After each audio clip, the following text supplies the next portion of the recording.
Hello, my name is Reniel Del Rosario. I am an artist based in the San Francisco Bay Area, he, him, his pronouns, and I am happy to be talking to y'all today through Craft Conscious's mini lecture series. For my mini lecture, I'm going to be talking about my store series, which is a body of work that consists of mixed media installations, performances, and ceramics that encompass ideas about capitalism and the everyday interactions we have with it, as well as the objects we use. And now, usually when I talk about this series, there's a lot more to discuss. And so, this is a very condensed version of the usual 1 hour talk.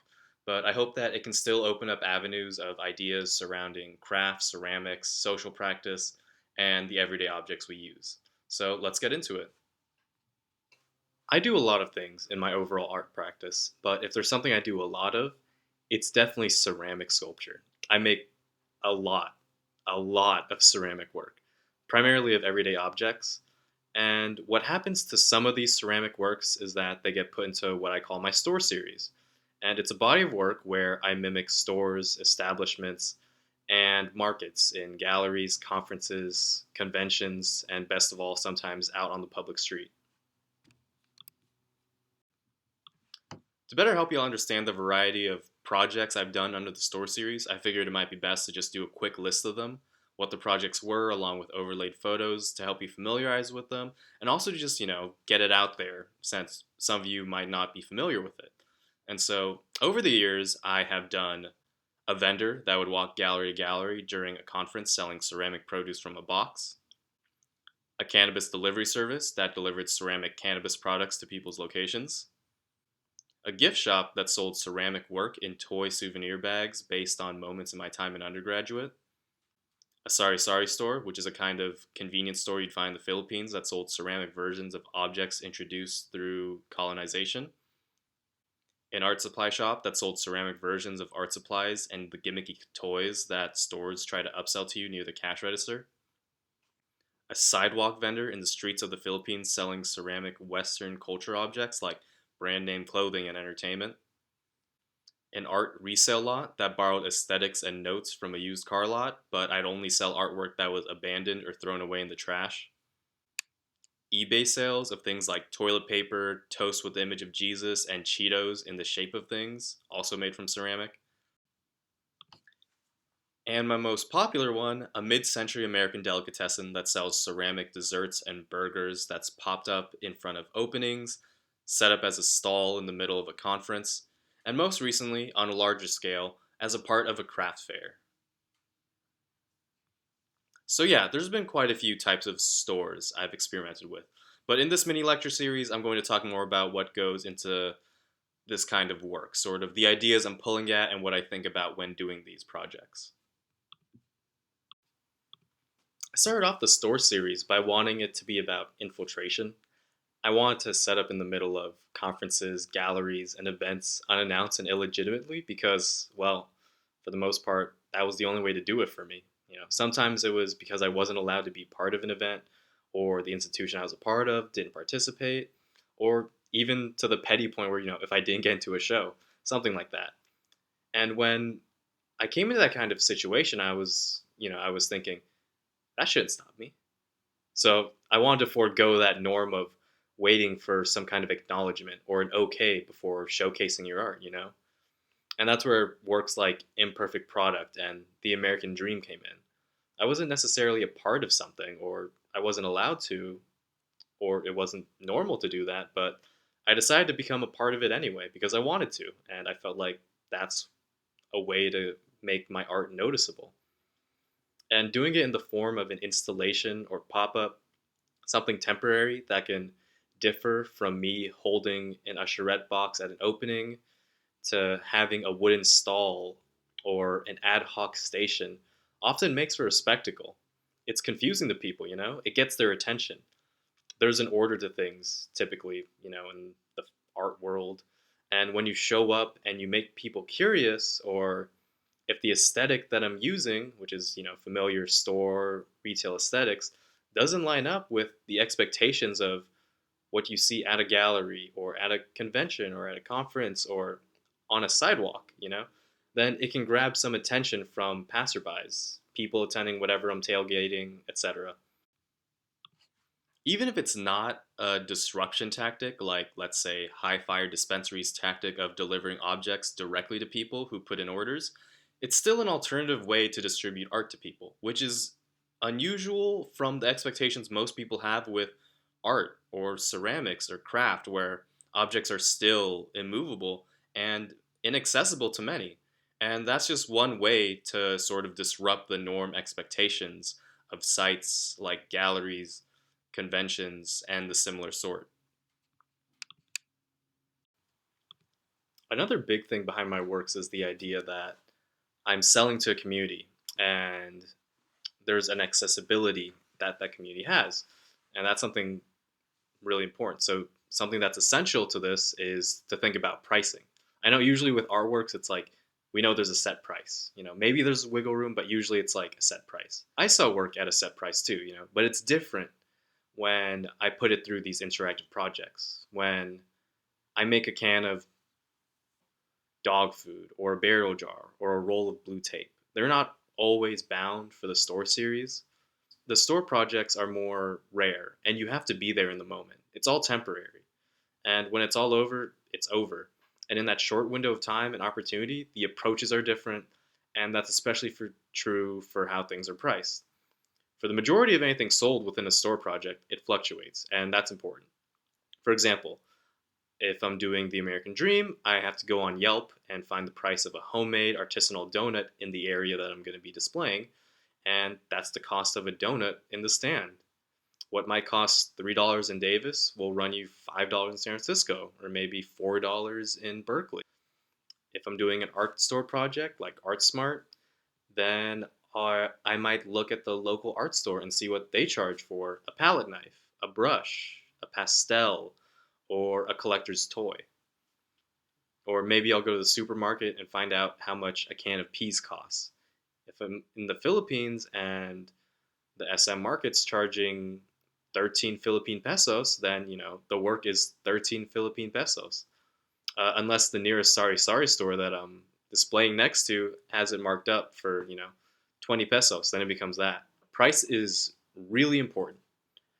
For the store series, I want them to be stand-ins for the objects that they replicate. So I want them to cost the same amount as the real life counterpart to remove any barrier of, no, this is art. This is much more valuable. I try to throw that out the window. If you can afford a can of liver spread at the market a kilometer away, then you can afford this art. If you want to get this ceramic work that's representational of a donut, then you have to be able to purchase a donut in the same part of town. This is very vital to the series. There's tons of things that affect the price of goods in specific areas: rising gentrification, socioeconomic class divides, metropolitan versus rural areas, and all sorts of other demographics. And that's why the price needs to change wherever these projects go. They need to reflect these shifts, these changes, and these different areas. And we can't really talk about the stores without talking a bit about the things that aren't the objects, that aren't the ceramics, but there's also so much performance and so much into the installation that goes along with the craft. I wanted to emulate stores as much as possible, so this meant bringing in personas, costumes, and embellishments that echoed familiar things. This meant talking like a salesperson, throwing in jargon that might be confusing or misleading, adding in all sorts of flares that push that image of a familiar type of establishment to blur the lines between an actual business and an art piece replicating and satirizing these businesses. And on top of acting the part, there's also functioning like the part. A bunch of these projects have things like menus, receipts, bags, best of so and so year, and more. So if you do come across one, you'll find a lot of information. And most of the time, the type of information you're getting seems like it's fighting itself. Oh, there's a food stand in the middle of a convention. Oh, they've got a menu. Oh, it's all ceramic. Oh, so it's part of the art that's part of this expensive convention. But it's $2. It's not even on the map. What's going on? And so oversaturating the audience with this type of information is definitely a part of it. There's so much going on, and it's all too close to a real store, but it's still pretty far from it, with all sorts of cues making it seem official, and so many things also hinting that it's nothing but an impromptu installation. I want them to be confused, and I want it to be a situation where the only option out is to play make believe in the moment. That's really the only option at a certain point. Of course, there's things about accessibility, what is art, and who can afford art, but they all fall under this larger umbrella of capitalism, markets, and the hidden histories behind the consumer objects sold through these markets and stores. If you listened in on the list of store projects in the beginning of the video, you can probably take in the details that these aren't just any stores. There's stores that focus on the sale of certain objects each time, objects with history or controversy that have been casually adopted into daily life and culture. On the surface, it is just sales, but I'm paying more attention to and thinking about what I'm selling to each audience. It's a really antagonistic approach, the approach I take, because I know these consumer objects are pretty neutral to begin with. They're really, really casual. People might say, it's just a bar of soap. My family's had it all the time growing up in the house. It's just a cigarette. People smoke them everywhere. It's just a bag of weed. What's new? It's just a can of Spam. We ate that growing up. But there's a history of the object that often gets thrown out. Papaya soap or skin lightening soap is used by so many people in hopes of lightening their skin because of societal colorism. Cigarettes were introduced to the Philippines during Spanish colonization, and that's what makes the Philippines one of the largest tobacco consumers in Asia. Cannabis was legalized in California, and suddenly all of these delivery programs normalized getting it to you without a hassle. But there's thousands of incarcerated people who did just that not too long before these businesses took over the market. As amazing as it is to say, wow, this can of Spam or this can of Tomy sardines is a great work of art. I grew up eating this stuff. It's more than just that. It's a product of American militarization and influence that's heavily ingrained as a part of the culture still today.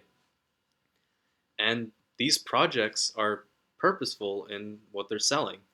They're selling some of the worst parts of the consumer market. Things introduced through colonization and still enforced through traditional mindsets. Things that are bad for your health but marketed oh so lovingly. Things large in quantity, readily available, and replaceable in a globalized market that produces so much waste. It's great to have so many people enjoy the food works I make, but it's up to them to either see it as what a great, funny sculpture of a donut or what a scary binding of Americana and bad food. I don't really mind which way they look at it, actually. I don't think there's no wrong way to look at it. It works for me either way. And for each store series, I'm glad that there's both sides because that's how it is in real life, you know? Complicity is one hell of a thing. You'll always have people that don't really care about the background history behind objects, how they got to you, why they're so popular. That's why you have corporations and businesses that do the worst things imaginable, but at the end of the day, people still support them without caring about the underlying issues or what an object says about a community through its price, quantity, accessibility, and history. Let's be real. No amount of ceramic hamburgers, ceramic cigarettes, or ceramic whatever really will do anything about these issues. But it's up to you, the person that interacts with the work, to think about it. I'm just here to bring it out and make it weird. I'm here to make it obscure and stand out, all in the form of an alternative version of a store, selling you something with a very specific side of history. Thank you so much for listening in on my mini lecture through Craft Conscious. If you're interested in more information about my work that you might not have gone within this 15-minute mini lecture, you can go ahead and look through my Instagram or my website, look through the work, send me questions, etc. If you're interested in a short workshop video on how to rethink and repackage objects, you can go ahead and watch the next video on Craft Conscious's website or click on the link in the description. Thank you so much for your 15 minutes and have a great rest of your day. All the best.